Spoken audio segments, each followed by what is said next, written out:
Activities ইউনিভার্সিটিতে, তার সময় আমাদের সময় আমরা অলিম্পিক, পাকিস্তান অলিম্পিকে Dhaka university was one of the most leading team, কিন্তু আজকে কোথায়? আমি এই বিষয়ে শহীদ ভাইয়ের সাথে বলবো যে ছাত্র রাজনীতির কথা যেটা বারবার আলোচিত হচ্ছে, যে ছাত্র রাজনীতি এবং শিক্ষক রাজনীতি, যে রাজনীতি, যে ছাত্র রাজনীতি সমাজের উপকার বয়ে নিয়ে আসবে, সেই ছাত্র রাজনীতি বন্ধ করা বা না করার পিছনে কোন যৌক্তিকতা থাকতে পারে বলে আমি বিশ্বাস করি না। আমিও ছাত্র রাজনীতি করেছি, আপনিও করেছেন, বহু সচিবরাও করেছে, আমি দুইবার এফএসএল নির্বাচিত ভিপি ছিলাম। এমনটি তো আমরা দেখিনি যে ছাত্র রাজনীতির কারণে আমরা আজকে উচ্ছৃঙ্খল হয়ে গিয়েছি বা দেশকে সেবা করার পিছনে ক্ষেত্রে আমরা পিছিয়ে আছি। আমরা সেটা সুষ্ঠু রাজনীতি আমি মনে করি যে সময়ের কথা বলেন, ওনাদের সময় এবং আমাদের সময় আমরা দেখেছি এখনকার সময় যে ক্লিন ছাত্র রাজনীতি শুরু হয়েছে, বিশেষ করে আমাদের জয়েন্ট সেক্রেটারি যুগ্ম সম্পাদক যে আমাদের তারেক রহমান সাহেব রয়েছেন, উনি যে ছাত্র রাজনীতি এখন শুরু করেছেন, আমি তো সেখানে দেখতে পাচ্ছি যে 100% ক্লিন পলিটিক্স শুরু হয়েছে এবং মেধাবী ছাত্র রাজনীতি করছে, যারা সত্যিকার অর্থ ছাত্র তারা রাজনীতি করছে। আমরা সেই ছাত্র রাজনীতি চাই। শিক্ষক রাজনীতির বিষয়ে আপনি যেটা বলেছেন, সেই বিষয়ে আমি আশা করবো যে শিক্ষা কমিশন অনেক কিছু বলবে, এটা আমিও বিশ্বাস করি। দেখুন শহীদ ভাই, এই যে হান্টার কমিশন যেটা 1882-তে হলো, সেখানেও কিন্তু লেখা ছিল যে মেধাবী ছাত্রদেরকে হায়ার এডুকেশনের জন্য স্কলারশিপ দিতে হবে, তারা ব্যবস্থা করেছিল, এবং টু রিটেইন দ্যাম হোম সেই সময় ব্যবস্থা ছিল। আমরা বিশ্বাস করি যে আমাদের দেশে এডুকেশন কমিশনগুলোকে আরো শক্তিশালী করে এই যে আমাদের দেশে মেধা, আমি বলবো বাংলা ভাষায়, চিপ বাংলা ভাষায় যে পাচার হয়ে যাচ্ছে, চলে যাচ্ছে, you have to retain this merited student back home. এই তখনকার কমিশনও বলা হয়েছে যে ম্যারিটেড স্টুডেন্টদেরকে শিক্ষকতায় তাদেরকে উৎসাহিত করা, সেই ব্রিটিশ আমলের কথা, সেগুলি আমাদেরকে এখন করতে হবে। আবার দেখুন এলিমিনেশন অফ গভর্নমেন্ট যে রুলিংটা রয়েছে, সেটাকে এলিমিনেট করার কথা তখনও তারা বলেছিল, সেই কথাগুলো কিন্তু রয়েছে। আজকে বেসরকারি যে প্রতিষ্ঠানগুলো রয়েছে, আমি এই প্রসঙ্গে এই জন্যই আসছি যে আমরা প্রাইভেট ম্যানেজমেন্ট কমিটির হাতে ছেড়ে দিচ্ছি, কারণ এই শিক্ষাকে প্রাইভেটলি যে যত সুন্দরভাবে পরিচালনা করা হয় তত সুন্দরভাবে কিন্তু সরকার করতে পারে না। যদিও আমি বিষয়টি এই আপনার সময় কিন্তু প্রচুর সরকারিকরণ করা হয়েছিল। আমার সময় না, আমাদের সরকারের সময়, আমার সময়ে এসে আমি সরকারিকরণ সম্পূর্ণভাবে বন্ধ করে দিলাম। আচ্ছা, আপনি বন্ধ করেন? আমি বন্ধ করে দিলাম।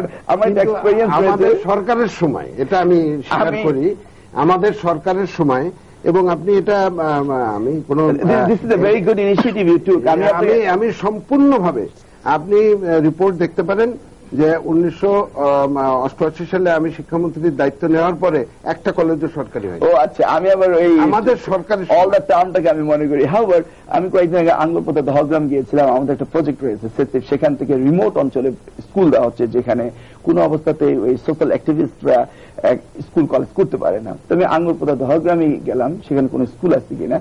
তো যাওয়ার পরে সেখানে আমাকে সবাই ডকুমেন্টস এনে দিল যে এক্স প্রেসিডেন্ট হোসেন মোহাম্মদ এরশাদ সাহেব আঙ্গুরপোতা দহগ্রামে একটি স্কুল রয়েছে, সেটাকে সরকারিকরণ করে আসছে, কিন্তু সেই সরকারিকরণ শুধু কাগজেই লেখা রয়েছে, কিন্তু সরকারিকরণ আদৌ হয়নি। প্রাইভেট সেক্টরে স্কুল কলেজকে আমি মনে করি সরকারের চেয়ে বেশি ভালো করা যায়।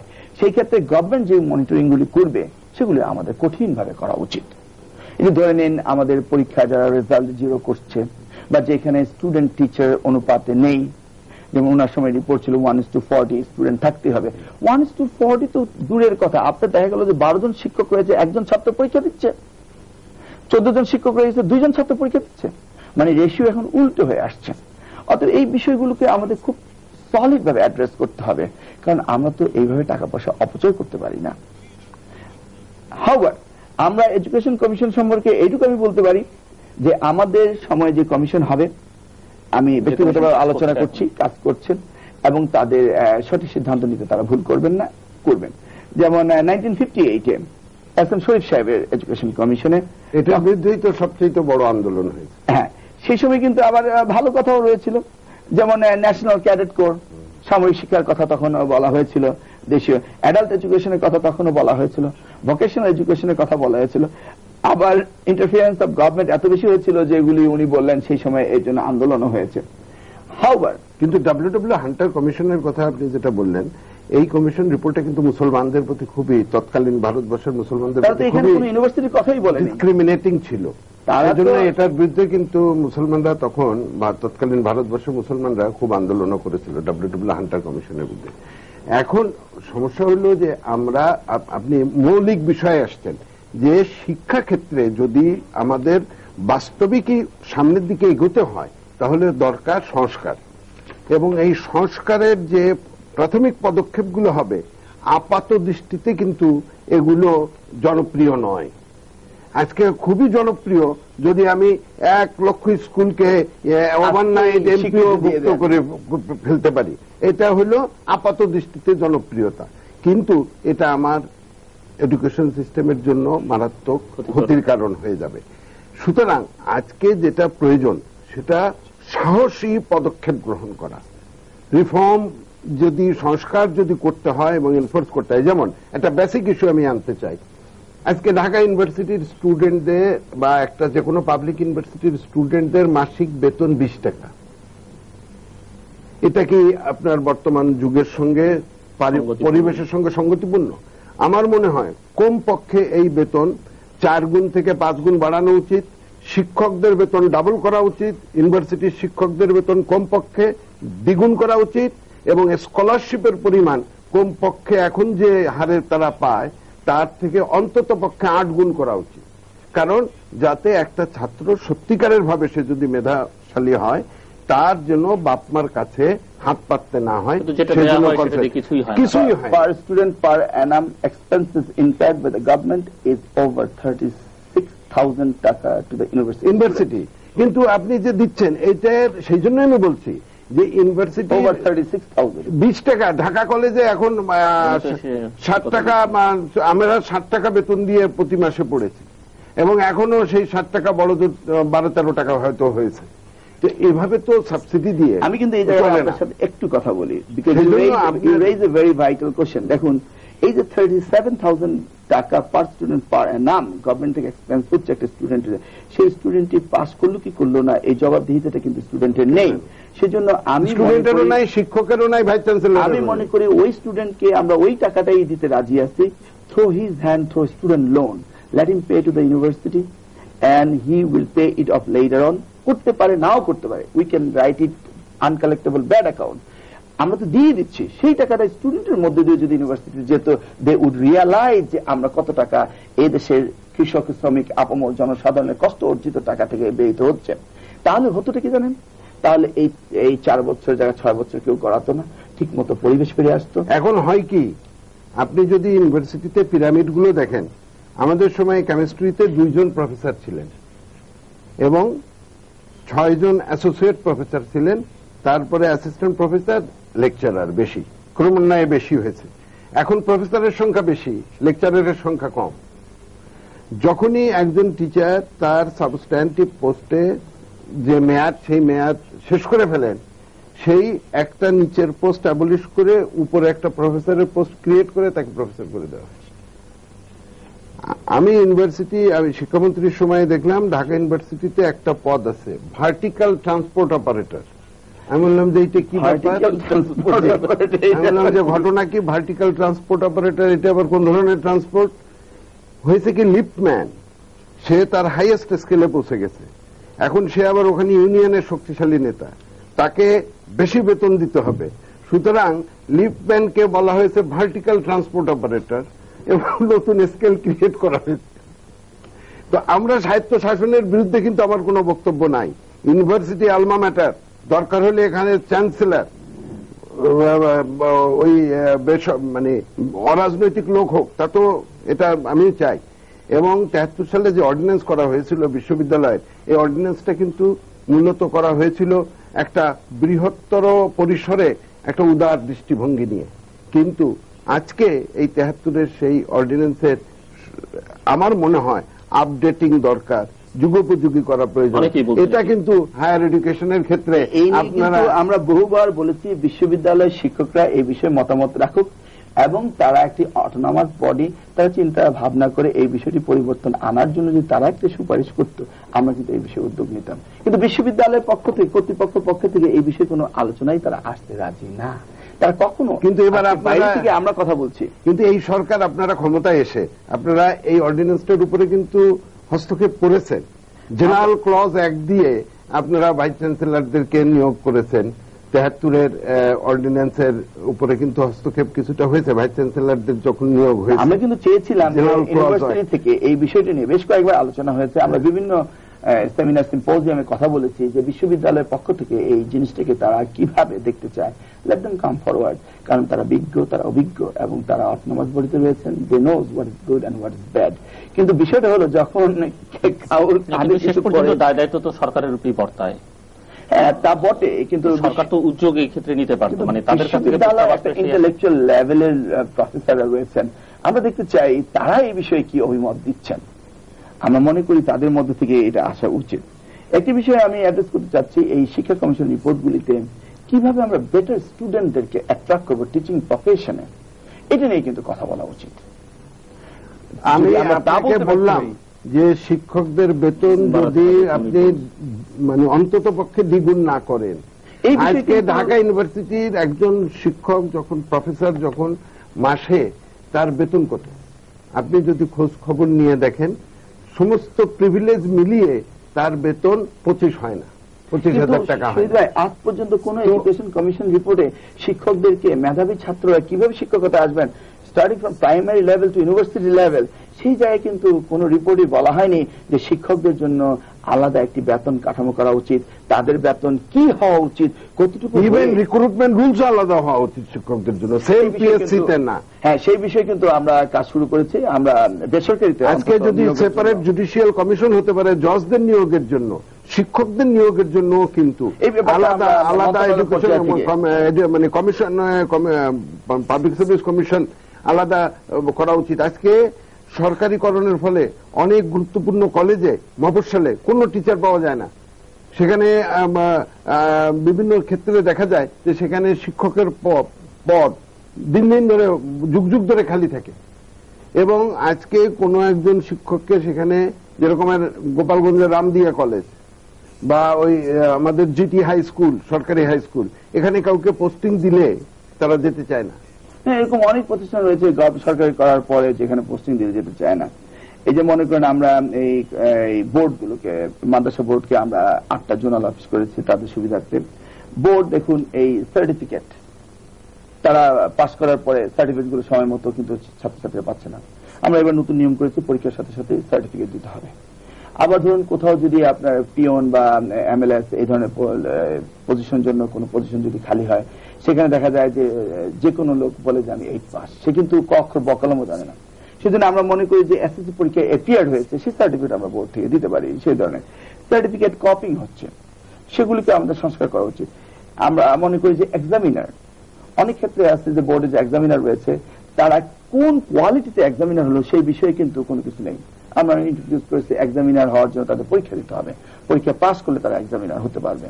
এবং আপনি ন্যাশনাল ইউনিভার্সিটির খোঁজ নিয়ে দেখেন, ন্যাশনাল ইউনিভার্সিটিতে আমি যতদূর জানি খোঁজ খবর নিয়ে, যে যারা এক্সামিনার হন তারা নির্দিষ্ট সময় তো দূরের কথা, মাসের পর মাস চলে যায়, তারা খাতাও দেখেন না, মার্কসও দেন না, যার জন্য মার্কসও জমা দেন না, যার জন্য এক একটা পরীক্ষার ফল প্রকাশে অহেতুক বিলম্ব হচ্ছে। এবং আরেকটি বিষয়ে আমি আপনার দৃষ্টিতে আনতে চাই, যেটা বর্তমানে খুবই গুরুত্বপূর্ণ, কারণ আমি যেখানে আমার অফিস বর্তমানে ঢাকায় বনানীতে, তার আশেপাশে কামাল আতাতুর্ক অ্যাভিনিউ থেকে শুরু করে গুলশান 2 নম্বর চক্কর এবং তার পেরিফেরিতে এই একটা রাস্তার উপরেই এখন 30টা বেসরকারি বিশ্ববিদ্যালয় এবং আরো কতগুলো ইন দা অফিং, আর 7 মসজিদ রোডের মধ্যেও আপনার 5-6টা বেসরকারি বিশ্ববিদ্যালয়। বেসরকারি বিশ্ববিদ্যালয়ের ক্ষেত্রেও আমার মনে হয় একটা আপনাদের সরকারের একটা নীতিমালা গ্রহণ করা উচিত, এবং ইংরেজি যে মাধ্যম যে শিক্ষা প্রতিষ্ঠানগুলো মন্টেসরি শিক্ষা প্রতিষ্ঠান হিসেবে আমাদের দেশে সমধিখ্যাত, সেই সব শিক্ষা প্রতিষ্ঠানগুলি যারা ও লেভেল এ লেভেল এক্সাম তাদেরও কিছুটা প্রয়োজন। কারণ আমার মনে হয় যে এই সব শিক্ষা প্রতিষ্ঠানের কিছু কিছু আছে সেন্টার অফ এক্সেলেন্স, তারা ভালো করছে, ভালো ছাত্র তৈরি করছে, হয়তো বেতন বেশি, সেটা ভিন্ন কথা, সেদিকে আমি যেতে চাই না, কিন্তু এর মধ্যে বাণিজ্যিকভাবে অনেকগুলো কিন্তু এসে গেছে এবং তারা এই আমাদের বাণিজ্য করছে, সার্টিফিকেট বিক্রি করছে, তারা তাদের ছাত্রদের ওই সার্টিফিকেট পাওয়ার আদৌ কোনো যোগ্যতা আছে কিনা। আপনি যে জায়গাটা আসছেন সেই জায়গাটা আমি আবার অ্যাড্রেস করছি। Near about 52 private university so far আমি পারমিশন দিয়েছি। সেখানে আমরা প্রাইভেট ইউনিভার্সিটিগুলি যেন যত তত না হতে পারে তাদের অ্যাক্রেডিটেশন কাউন্সিল এগুলি আমরা প্রপারলি মনিটরিং করার জন্য ইউজিসি চেয়ারম্যানকে হেডেড করে আমরা একটা কমিটি করেছি এবং কমিটির রিপোর্ট সাপেক্ষে আমরা ওদেরকে মনিটর করছি এবং কঠিন মনিটরিং হচ্ছে এবং রেজাল্ট আসা শুরু হয়েছে। এখানে উল্লেখযোগ্য বিষয় সেটি হচ্ছে আমরা যদি সেন্ট্রাল এক্সামিনেশন সেন্টার যেমন আমেরিকাতে রয়েছে জিম্যাট, ব্যাট, জিআরই, টফেল অথবা ও লেভেল, এ লেভেল, এই ধরনের একটা সেন্ট্রালাইজ এক্সামিনেশন সেন্টার করে ওখানে যদি আমরা এই একই জায়গায় নির্ধারণ করা যায় তাদের স্ট্যান্ডার্ডটা কোথায় রয়েছে, তাহলে কিন্তু আমরা জানতে পারবো কোন ইউনিভার্সিটি কেমন খারাপ। আপনি বললেন 52টা বিশ্ববিদ্যালয়, আপনি চিন্তা করেন, আর পাবলিক ইউনিভার্সিটি আছে আমাদের দেশে 21টা। তার মানে এখন আমাদের দেশে ভাইস চ্যান্সেলরের সংখ্যা হইল 73 জন। 73 জন ভাইস চ্যান্সেলর হওয়ার মতন যোগ্য লোক আমাদের দেশে। আপনি চিন্তা করেন, এটা একটা আমাদের সময় আপনাদের সময় চিন্তা করেন যে একজন ভাইস চ্যান্সেলরের স্ট্যাটাস কি, তার পার্সোনালিটি কি ছিল, আর এখন 73 জন যদি আপনার খুঁজতে হয় তাহলে পার্সোনালিটি কি হবে। আর এই ইংরেজি মাধ্যম স্কুল যেগুলো আছে সেগুলোর মধ্যে কতগুলো বেশ ভালো স্কুলই আমাদের দেশে গ্রো করেছে, সেগুলো কিন্তু আমাদের মনিটরিং কমিটি মন্ত্রণালয় করেছে।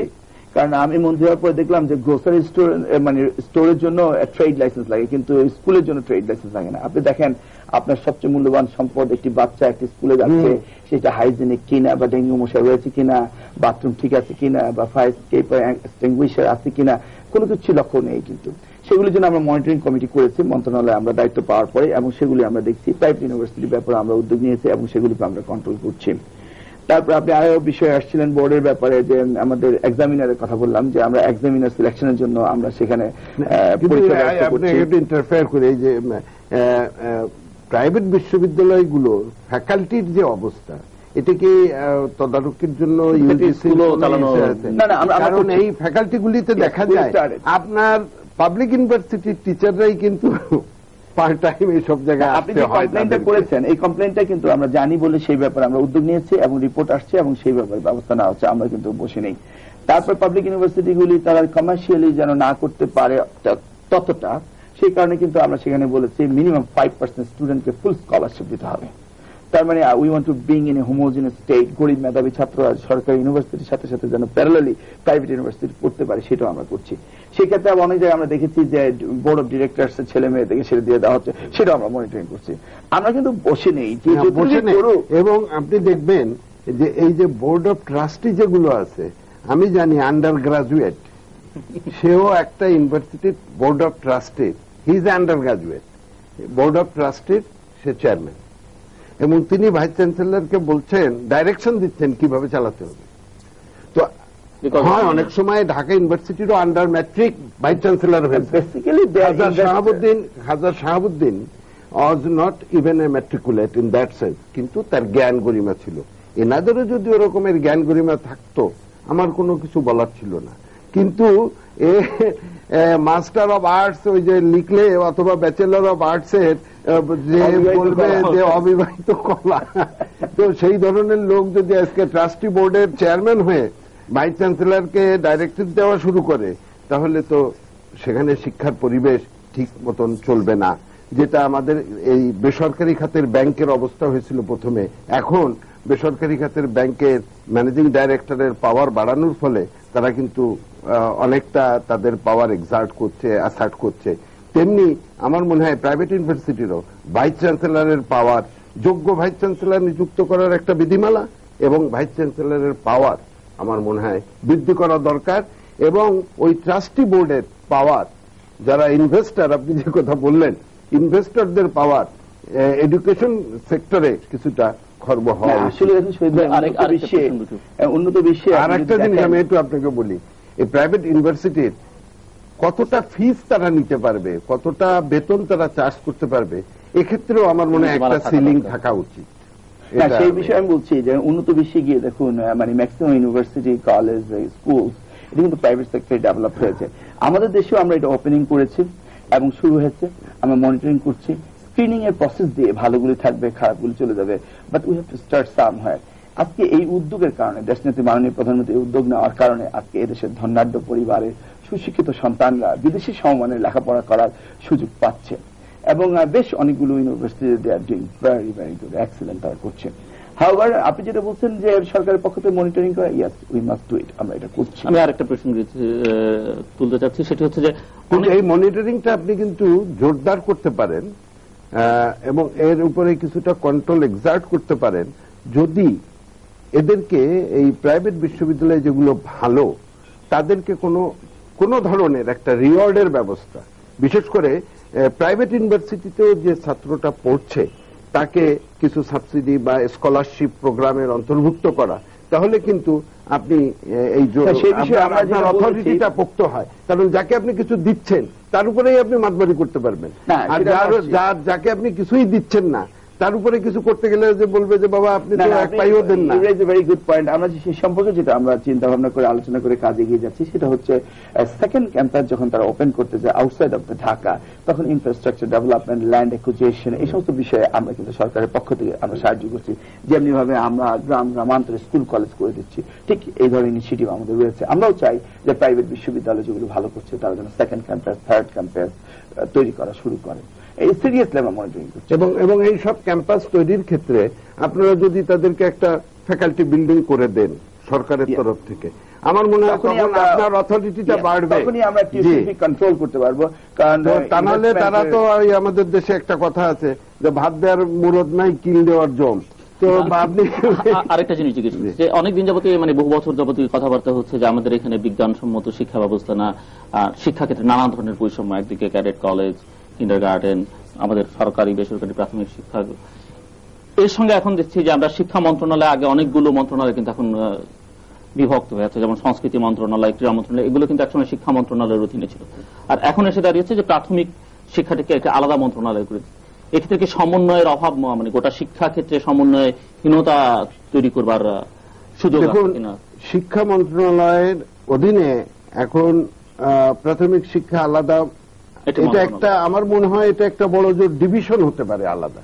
এটা আলাদা মন্ত্রণালয় হওয়া উচিত না, কারণ এতে আপনার সমন্বয়টা হয় না, ঠিক মতন তো হবেই না। বিশেষ করে আরেকটা মন্ত্রণালয়, সেই মন্ত্রণালয়টা হলো এর সঙ্গে বিজ্ঞান ও প্রযুক্তি। বিজ্ঞান ও প্রযুক্তি ছাড়া শিক্ষা হয়? এখন বিজ্ঞান ও প্রযুক্তি আলাদা মন্ত্রণালয়, প্রাথমিক শিক্ষা আলাদা মন্ত্রণালয়, উচ্চ শিক্ষা এবং মাধ্যমিক শিক্ষা আলাদা মন্ত্রণালয়, এবং একই সঙ্গে সংস্কৃতি মন্ত্রণালয় আলাদা, যুব ক্রীড়া মন্ত্রণালয় আলাদা। বর্তমান বিশ্বে কনসেপ্ট হলো মার্কেট ইকোনমি, কনসেপ্ট হলো কম সরকারি শাসন।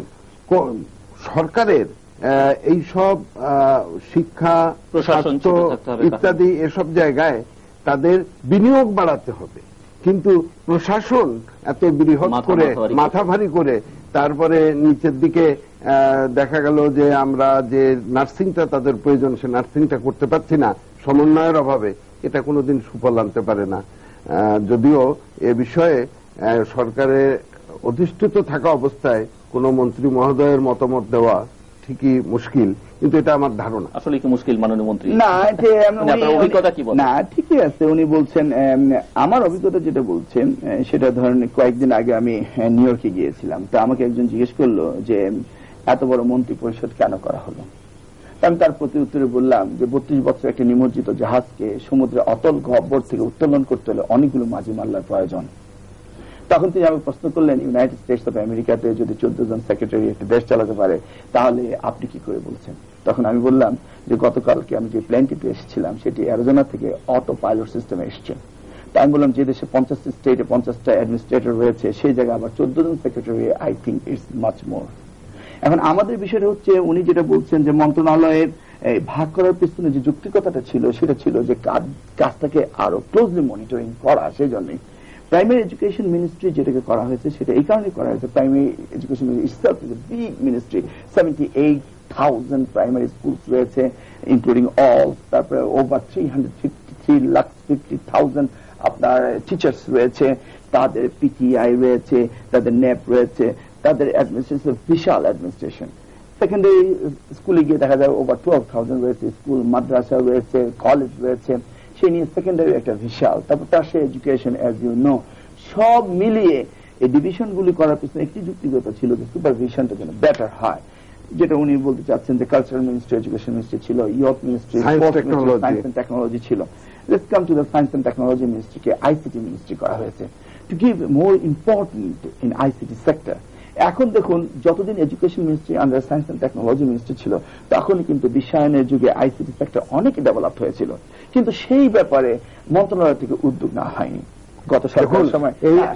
আমি বলি যে আপনার এই বাংলাদেশ কম্পিউটার কাউন্সিল কিন্তু আমার সময়, and I was the first chairman of Bangladesh Computer Council. সময় কম্পিউটার কাউন্সিল শুরু, আমি জানতাম না। Yes, you give me I was the first chairman of Computer Council. 1988 এ যদি উনার সময়ে কম্পিউটার কাউন্সিল হয়ে থাকে, within the 6th generation of the computers, সেই সময়ে আমরা যদি কম্পিউটার ডেভেলপমেন্ট না হয়, ইনফরমেশন টেকনোলজি ডেভেলপমেন্ট না হয়, কমিউনিকেশন অ্যাডভান্সমেন্ট না হয়, তাহলে তো হবে না। আপনি একটু লক্ষ্য করে দেখুন, যখনই ডক্টর মঈন খান, ঢাকা বিশ্ববিদ্যালয়ের প্রফেসর, আমার শ্রদ্ধেয় শিক্ষক, তাকে মাননীয় প্রধানমন্ত্রী যখন আইসিটি মিনিস্ট্রির দায়িত্ব দেওয়া হলো, ইটস নাও বুমিং। এখন আইসিটি মিনিস্ট্রি কাজ করছে, আমরা আইসিটি কারিকুলাম দিতে পারছি, with the joint collaboration with them আমরা আইসিটি স্কুল করতে পারছি। ইতিমধ্যে আমরা পাইলট প্রজেক্ট নিয়ে এসেছি 128 school and college in ICT sector.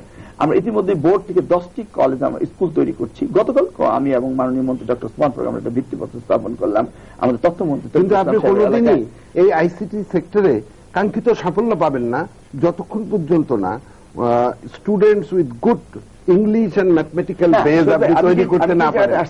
সুতরাং এখানে সমন্বয়ের ব্যাপারটা আমি আসতেছি যে বিষয়টা, সেটা হচ্ছে যে মন্ত্রণালয় ডিভিশন বাড়ানো, মন্ত্রণালয় বাড়ালে হয় কি, আপনার ছোট্ট এরিনাতে মোর সুপারভিশন এন্ড ক্লোজলি এই অ্যাডমিনিস্ট্রেটিভ ওয়ার্ক এন্ড ডেভেলপমেন্ট ওয়ার্কটা হয়, মোর পলিটিসাইজেশনও তো হয়। সেটা আপনি ইন এ ওয়ে বলতে পারেন, কিন্তু আমি সেই ব্যাপারে বিশ্বাস করি না। কারণ আমি দেখেছি আইসিটি মন্ত্রণালয় হওয়ার পরে তার কার্যকারিতা বেড়েছে, ইয়থ অ্যান্ড স্পোর্টস মিনিস্ট্রি হওয়ার পরে আজকে দেখেন তার কার্যকারিতা বেড়েছে। বাট আমি কিন্তু এই যে আমাদের মাননীয় প্রতিমন্ত্রী ফজলুর রহমান পটল সাহেব স্পোর্টস অ্যান্ড ইয়থ মিনিস্ট্রিতে রয়েছেন, তিনি কিন্তু আমাদের সাথে একটা স্বাক্ষর করে আমরা কিন্তু jointly education ministry and youth ministry আমরা এই বোর্ড লেভেলে স্কুল কলেজগুলিকে প্যাট্রোনাইজ করছি স্পোর্টস কম্পিটিশনে আসার জন্য। এই যদিও আলাদা মন্ত্রণালয়, but we are working under the same relation. এতে আমার মনে হয় সুপারভিশনটা বাড়ছে, কালচারাল মিনিস্ট্রি আজকে সেপারেট হওয়াতে তাদের সুপারভিশন বাড়ছে। অতএব এদিক দিয়ে আমি মনে করি উপকৃত। প্রাইমারি এডুকেশন ভিশাল মিনিস্ট্রি তা আলাদা হয়েছে। আমি ব্যক্তিগতভাবে তো প্রাইমারি এডুকেশন মিনিস্ট্রি বই ছাপিয়ে দিচ্ছি, কেউ তো জানে না যে আমরা প্রাইমারি মিনিস্ট্রি। এখানে এই বইয়ের ব্যাপারটা আমি আরেকবার আসতে চাই। দেখুন, কারিকুলাম শিক্ষাক্ষেত্রে যদি উন্নতি করতে হয় তাহলে কিন্তু টেক্সট বই যদি ভালো না হয়, সুন্দর সুলিখিত এবং আকর্ষণীয় যদি পাঠ্যপুস্তক না হয়, তাহলে কিন্তু কোনোদিন একটা ছাত্র বা ছাত্রী প্রকৃতপক্ষে তারা উপযুক্ত শিক্ষা পায় না। আমাদের এখানে কিন্তু এই কারিকুলাম আপডেটিংটা খুবই দুর্বল, বিশেষ করে medical education, engineering education, architectural education, vocational education, এসব ক্ষেত্রে আমার মনে হয় যে আমরা অনেক পিছিয়ে। এইসব কৃষি শিক্ষা, এসব ক্ষেত্রে কিন্তু আমরা বেশ খানিকটা পিছিয়ে আছি। এই কারিকুলাম আপডেটিং এবং কন্টিনিউয়াস এই প্রসেসটা কিন্তু কন্টিনিউয়াস হওয়া উচিত। আমরা কিন্তু করছি কারিকুলাম আপডেট। কারিকুলামটা আমি নিজে দেখছি, আমি কিন্তু কারিকুলাম ডেভেলপমেন্ট আমরা করছি। এমনকি ধরেন হেলথ হ্যাজার্ড, এইডস, এনভায়রনমেন্ট, এই সম্পর্কে কিন্তু আমরা এই কাজগুলো আপনি করছেন কেন? এনসিটিভি আমাদের টেক্সট বুক বোর্ডটা আমাদের আন্ডারে, আমাদের কারিকুলাম স্পেশালিস্ট রয়ে গেছে। উনি যে কথাগুলি বলছেন খুব বাস্তবধর্মী কথা, যেমন টেক্সট বুক। আমরা কিন্তু টেক্সট বুককে আগামীতে আস্তে আস্তে আমরা প্রাইভেটাইজেশনে চলে যাচ্ছি। যেন আমরা টেক্সট বুকে মনে করি একটা প্যানেল অফ লিস্টেড অথরের বুক থাকবে, সেখানে লেখার কম্পিটিশন হবে। আমরা সেগুলিকে রিকগনাইজ করে আমাদের ন্যাশনাল যে এজেন্ডা রয়েছে সেগুলিকে এখানে হাইলাইটেড হচ্ছে কিনা সেগুলি দেখে। এটা সম্পর্কে তো আবার আপনার রাজনৈতিক প্রতিপক্ষের অভিযোগ আছে যে এই যে প্যানেল তৈরি করা হয় সেখানে অতিমাত্রায় রাজনীতিকরণ, অতিমাত্রায় দলীয়করণ এগুলো করা হয়। দেখুন শহীদ ভাই, অভিযোগ রয়েছে, কিন্তু শিক্ষায় রাজনীতি এই সরকার তো এবার প্রথমবার আসেনি, আরো 2বার এসে গিয়েছে। তারা বিগত দিনেও করেনি, করবে না। আর শিক্ষা একটি সার্বজনীন জিনিস, এটা সবার। শিক্ষায় আওয়ামী লীগ, বিএনপি বা জাতীয় পার্টি বলতে কিছু। আমি রাজনীতি, শিক্ষাঙ্গনকে রাজনীতি মুক্ত করার ক্ষেত্রে আপনি একজন সাহসী সংস্কারক হিসেবে একটা পদক্ষেপ নেন না, এমপি সাহেবদের এই স্কুল এবং কলেজের গভর্নিং বডি থেকে বাদ দেওয়ার ব্যবস্থা করেন, এখানে শিক্ষাবিদ নেন। এটা আলোচনা দাবি রাখে। আপনি ওই আমি রাজনীতির কথা বলতে একটি পয়েন্টে শেষ করে দিই। আপনি জানেন যে আপনি উদ্যোগ নিয়েছেন, অনেকে নিয়েছে, কাজ করেছেন, করছি। এই যে নকল প্রতিরোধ করতে আমরা সক্ষম হয়েছি। আপনি দেখুন বিরোধী দলের মাননীয় সংসদ সদস্যরা তারা সার্বিকভাবে আমি বলবো 100% সহযোগিতা করেছে। সবাই করবে, ভালো কাজ হলে সবাই। পলিথিন বন্ধের সময় সবাই সহযোগিতা করেছে না এদেশের মানুষ। সেজন্য আমি বলবো এই যে স্কুটার গুলো সবাই প্রায় শিক্ষায় আমরা রাজনীতি আনতে চাই না এবং আনবো না, এবং রাজনীতি মুক্ত করার ক্ষেত্রে এই পদক্ষেপটা আপনি গ্রহণ করেন, আমাদের সকলের সমর্থন। প্রস্তাব থাকলে আপনার জন্য সুযোগ তৈরি হলো। সেভাবে বিভিন্ন সিম্পোজিয়ামে আলোচনা করে আমরা এই বিষয়টি আগামী দিনে বর্তমান শিক্ষা কমিশনের রিপোর্টে আমরা কবে নাগাদ আশা করছি এই মাসের ভিতরে দেওয়ার জন্য প্রস্তুতি নেওয়া হচ্ছে এবং ইনশাআল্লাহ দেওয়া হবে। তবে আমি বিশ্বাস করি এবারে শিক্ষা কমিশন বিগত প্রত্যেকটি শিক্ষা কমিশনকে মূল্যায়িত করে এবং বর্তমান বিশ্বায়নের যুগে দেশের সার্বিক যে প্রয়োজন রয়েছে সেগুলিকে চিন্তা ভাবনা করি এবং রাজনীতিবিদ, সমাজসেবী সবার বিভিন্ন সময়ের লেখা অভিমত থেকে এই শিক্ষা কমিশন একটি সুন্দর শিক্ষা কমিশন আমাদেরকে জাতিকে উপহার দিবে। এবং সেক্ষেত্রে আমার একটা সাজেশন আছে যে আপনি প্রথমেই শিক্ষা কমিশন রিপোর্টটাকে চূড়ান্ত রিপোর্ট প্রকাশ না করে খসড়া রিপোর্টটা বিতর্কের জন্য প্রকাশ করেন। খসড়াটার উপরে বিতর্ক হোক, বিতর্কের পরে একটা ঐক্যমত্য হবে এবং সেখানে আপনি তখন চূড়ান্ত রিপোর্টটা তৈরি করেন। দর্শক মন্ডলী, আপনারা যারা তৃতীয় মাত্রা দেখছেন, তৃতীয় মাত্রা সম্পর্কিত যে কোনো মতামত জানিয়ে আমাদের লিখতে পারেন। আমাদের লিখবার ঠিকানা হচ্ছে পরিচালক তৃতীয় মাত্রা, চ্যানেল আই, চিপিও বক্স 2433, ঢাকা 1000। আমাদের ইমেইল করতে পারেন এই অ্যাড্রেসে tmatra@ccn-media.com। আপনাদের মতামত নিয়ে আমাদের অনুষ্ঠান তৃতীয় মাত্রা আপনি এখন প্রচারিত হচ্ছে প্রতি শুক্রবার বাংলাদেশ সময় বিকেল 3:30 এবং রাত 2টায়। আশা করি সেই অনুষ্ঠানটি আপনারা নিয়মিত দেখবেন। সম্মানিত অতিথিবৃন্দ, আলোচনা অংশ নেওয়ার জন্য আপনাদের দুজনকে অসংখ্য ধন্যবাদ। দর্শক মন্ডলী, শিক্ষা কমিশন নিয়ে আলোচনা হচ্ছে। একজন সাবেক শিক্ষামন্ত্রী এবং বর্তমানে শিক্ষা মন্ত্রণালয়ের দায়িত্বে নিয়োজিত মাননীয় প্রতিমন্ত্রী দুজনে একই কথা বলেছেন যে শিক্ষা কমিশন গঠনের গোড়াতেই একটি গলদ থাকে। দেশ স্বাধীন হয়েছে 32 বছর, আজ পর্যন্ত আমরা একটি শিক্ষা নীতি প্রণয়ন করতে পারিনি, যেটি এটি জাতির জন্য, এটি দেশের জন্য অত্যন্ত বেসিক জিনিস। আমরা মনে করি বর্তমানে যে শিক্ষা কমিশন কাজ করছে সেই কমিশন সাবেক শিক্ষামন্ত্রী যে প্রস্তাব দিয়েছেন যে তারা যে রিপোর্ট দিবে সেটিকে প্রথমে খসড়া রিপোর্ট আলোচনার জন্য উত্থাপন করে সেটি নিয়ে নানান তর্ক বিতর্কের পরে এটি জাতীয় ঐকমত্যের ভিত্তিতে এটি শিক্ষা নীতি যেন প্রণীত হয়। আমরা সেই আশা ব্যক্ত করব যে সরকার এ বিষয়ে উদ্যোগ নেবেন, মাননীয় প্রতিমন্ত্রী এ বিষয়ে উদ্যোগ নেবেন। দর্শক মণ্ডলী, আমাদের সঙ্গে থাকবার জন্য আপনাদের অসংখ্য ধন্যবাদ জানিয়ে অনুষ্ঠান এখানে শেষ করছি। আপনাদের সকলের জন্য শুভ কামনা।